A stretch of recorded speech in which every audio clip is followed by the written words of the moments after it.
Queridos amantes del ferrocarril, bienvenidos a Railways Explained. En este video, decidimos llevarlos en un viaje al pasado ferroviario, ya que hablaremos sobre la construcción de una de las líneas ferroviarias más famosas del mundo, el ferrocarril transiberiano. Les recordamos que en uno de los videos anteriores, ya cubrimos el tema del primer ferrocarril transcontinental del mundo, en los Estados Unidos. Como todos saben, a lo largo de los años, el ferrocarril transiberiano ha jugado un papel importante y ha sido de gran relevancia, no solo para la historia del transporte de Rusia y del mundo, sino que también tuvo un lugar único en la historia nacional, económica y militar del Imperio Ruso y de la Unión Soviética. En ese sentido, como siempre, trataremos de cubrir todos los aspectos importantes, incluyendo las circunstancias que llevaron a la decisión de construir este ferrocarril, cómo fue el proceso de su construcción, cuáles fueron los impactos y efectos que tuvo, cuál fue su papel en términos de defensa nacional y, finalmente, cuál es la situación del ferrocarril transiberiano en el siglo XXI. Pero antes de comenzar, si te consideras un amante de los trenes y te gusta nuestro contenido, suscríbete a nuestro canal para formar parte de nuestra comunidad ferroviaria. En caso de que quieras recibir notificaciones cada vez que publiquemos un video, activa la campanita. Ahora, comencemos.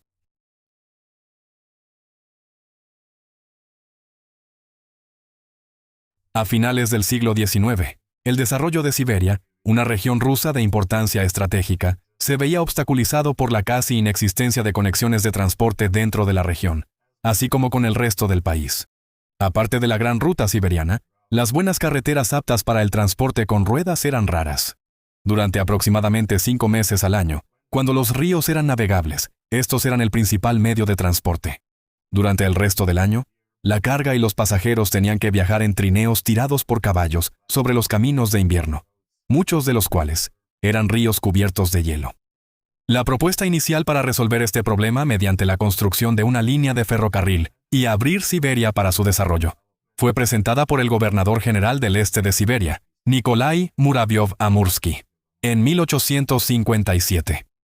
En los años siguientes, la idea fue considerada seriamente, pero el financiamiento de su construcción seguía siendo un problema, ya que no encontró apoyo por parte del gobierno ruso. La razón principal fue, por supuesto, la falta de fondos, pero también diferentes prioridades reflejadas en el hecho de que primero era importante asegurar la conexión de la Rusia central con las minas de hierro y carbón estratégicamente importantes. No fue sino hasta 1873, cuando se fundó la Compañía de Ferrocarriles de los Urales, con el objetivo de ayudar a Rusia a lograr estos objetivos, y cuando el gobierno ruso comenzó a dedicar esfuerzos serios en la preparación para la construcción del ferrocarril transiberiano. Además, hubo muchas propuestas de empresarios extranjeros interesados en financiar la construcción, pero el gobierno ruso decidió usar sus propios fondos, ya que esto se consideraba una amenaza a la influencia extranjera sobre las zonas ricas en recursos.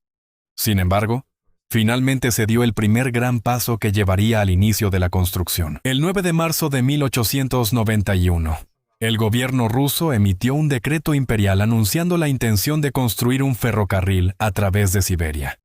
Unos meses después, el zarevich Nicolás, quien más tarde sería el zar Nicolás II, inauguró la construcción en Vladivostok el 19 de mayo.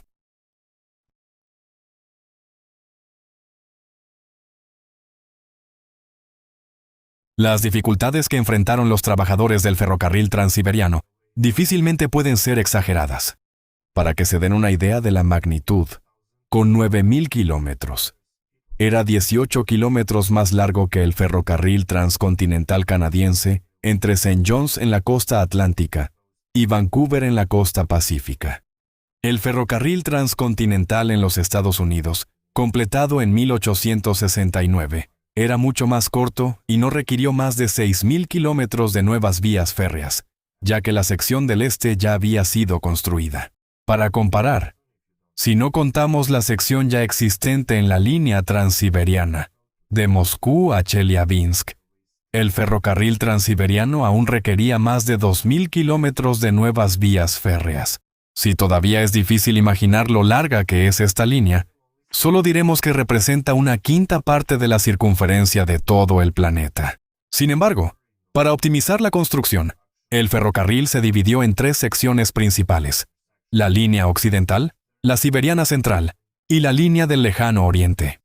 Cada una de ellas se subdividió en varias secciones, y los trabajos en la mayoría de ellas avanzaron simultáneamente, utilizando una gran cantidad de trabajadores. Permítanme presentar algunas cifras.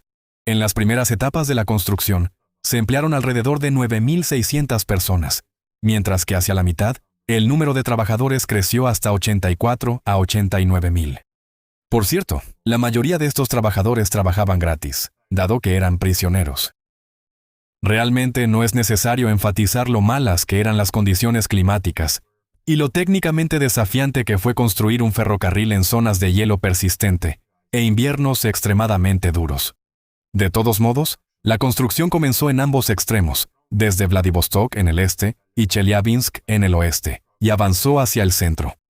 El tratado entre Rusia y China, firmado en 1896, es conocido en la historia como el Tratado Ley-Lobanov, o el Tratado Secreto Chino-Ruso. Permitió a los rusos construir 7 kilómetros de ferrocarril a través de la región norteña china de Manchuria, ya que esta era la ruta más corta y favorable hacia Vladivostok. Por lo tanto, entre 1897 y 1903, el gobierno ruso construyó el llamado Ferrocarril Oriental Chino, conectando así Vladivostok con las secciones en el oeste y centro de Siberia. La línea transmanchuriana pasó después a estar bajo control total chino tras la Segunda Guerra Mundial. Para 1904, el ferrocarril transiberiano era una conexión desde Vladivostok, pasando por China y Siberia, hasta los montes Urales. Sin embargo, uno de los principales obstáculos para la finalización de este proyecto era el lago Baikal. El lago Baikal tiene más de 40 kilómetros de largo y más de 1.600 metros de profundidad. El proyecto de construcción incluía la construcción de la sección del ferrocarril Circunbaikal como ruta de desvío alrededor del lago Baikal. Es un logro de ingeniería único y representa uno de los paisajes más pintorescos de toda la zona. La construcción de esta sección se completó en 1905, pero incluso antes ya era posible la conexión, dado que la línea terminaba en ambos lados del lago. El ferry rompehielos SS Baikal, construido en 1897, y el ferry más pequeño SS Angara, construido aproximadamente una década después, hicieron posible el cruce tras 4 horas de navegación. Después de la guerra ruso-japonesa de 1904 a 1905, Rusia temía que Japón pudiera apoderarse de la región de Manchuria, y tomó la decisión de construir una ruta alternativa más larga y difícil, el llamado Ferrocarril del Amur, para permitir la conexión a Vladivostok exclusivamente a través de territorio ruso. Así que, para 1916, la sección al norte del río Amur estaba terminada, y de esa manera, la línea ferroviaria continua dentro del territorio ruso desde Moscú, cruzando Siberia hasta Vladivostok, con una longitud de 9.000 kilómetros, finalmente fue completada. La parte europea del ferrocarril transiberiano cubre aproximadamente el 19% de la longitud total, mientras que la parte asiática representa alrededor del 81%. Lo que también es interesante es que se decidió no usar el ancho de vía estándar de milímetros, sino uno no convencional de milímetros. Este ancho de vía se conoció como el ancho ruso, y más tarde fue reemplazado por los ferrocarriles soviéticos con un ancho de milímetros. La decisión de evitar el ancho de vía estándar probablemente tenía como objetivo aislar a la conservadora Rusia de la Europa progresista, y definitivamente, por razones estratégicas de defensa, para impedir y dificultar una posible invasión por potencias extranjeras. Los costos estimados de la construcción en 1916 iban desde 70 millones hasta 1.000 millones de dólares, lo que representaba una quinta parte de la deuda nacional de Rusia en ese momento. A valores actuales, esto equivale a 24.000 millones de dólares. Y posiblemente incluso más. En cualquier caso, la construcción del ferrocarril transiberiano fue una enorme carga para la economía rusa, especialmente entre 1914 y 1916, lo que influyó en gran medida en los esfuerzos de guerra y posteriormente en el resultado de la revolución bolchevique. A pesar de las críticas, esta línea ferroviaria ha valido más que la pena.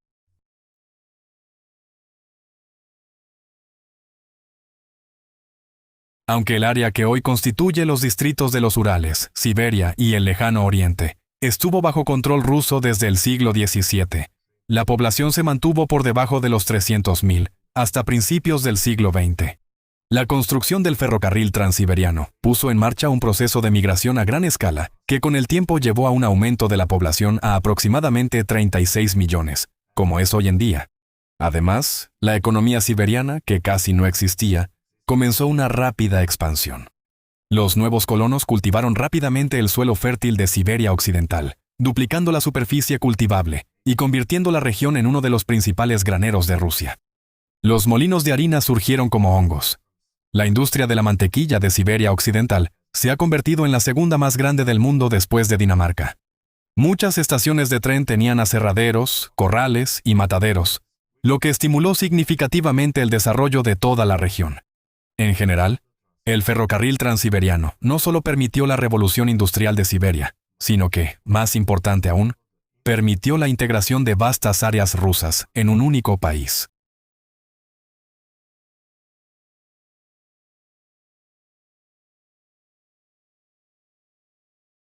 Además de la contribución a la economía, la construcción de esta línea ferroviaria tuvo una consecuencia negativa e inmediata.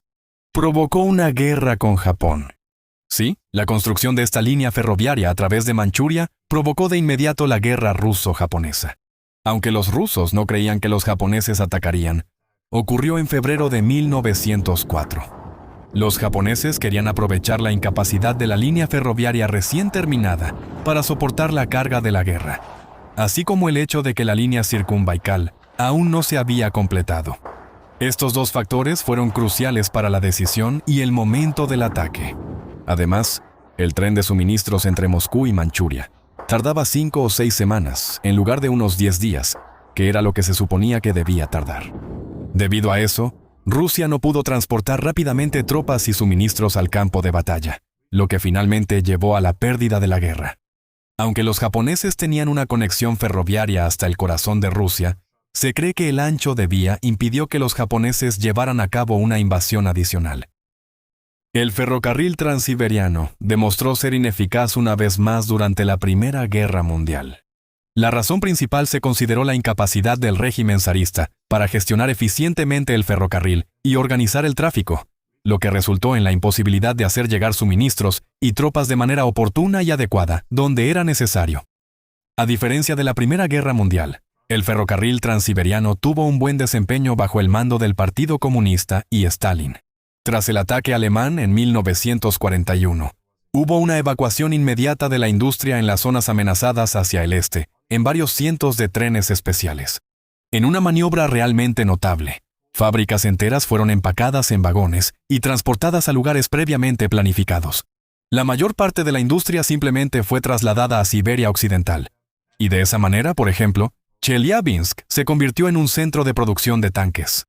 Algunas fábricas fueron reubicadas aún más al este. Según un historiador, fue la hazaña más importante que lograron los soviéticos en la Segunda Guerra Mundial, en el sentido de que facilitó su victoria final sobre Alemania.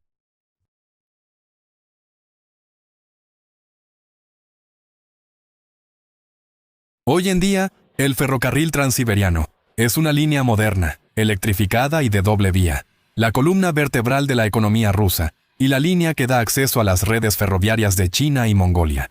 Es interesante que la electrificación de esta línea duró más de 70 años, desde 1929 hasta 2002.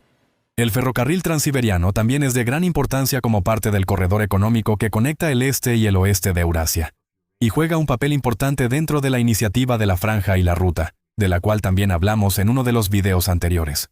Además de eso, hacer un viaje como pasajero en el ferrocarril transiberiano es una verdadera aventura y una gran oportunidad para ver literalmente todos los aspectos de la diversa e inmensa Rusia. Si te gustaría hacer un viaje de 7 días desde Moscú hasta, por ejemplo, Vladivostok, como nosotros, échale un vistazo a este increíble sitio web. No es tan bueno como el viaje real, pero al menos todos podemos ver lo que nos estamos perdiendo. El ferrocarril transiberiano normalmente comienza en la hermosa Moscú. Pasa por las ciudades más interesantes de la parte europea de Rusia, incluyendo Kazán y Ekaterimburgo. Después siguen los impresionantes paisajes de los montes Urales y las hermosas panorámicas de Siberia y el lago Baikal. También cruza el imponente puente del Amur de 2 kilómetros de largo y el túnel de 7 kilómetros bajo el río Amur, continuando con las estepas rusas vírgenes y la parada final en la capital oriental de Rusia, Vladivostok. Para finalizar, queremos anunciar que en el próximo periodo continuaremos la serie dedicada a los ferrocarriles transcontinentales. Así que el siguiente será el ferrocarril transcontinental canadiense. Esto fue Railways Explained. Esperamos que lo hayas disfrutado y que hayas aprendido algo nuevo sobre los ferrocarriles del mundo. Hasta el próximo video. Adiós.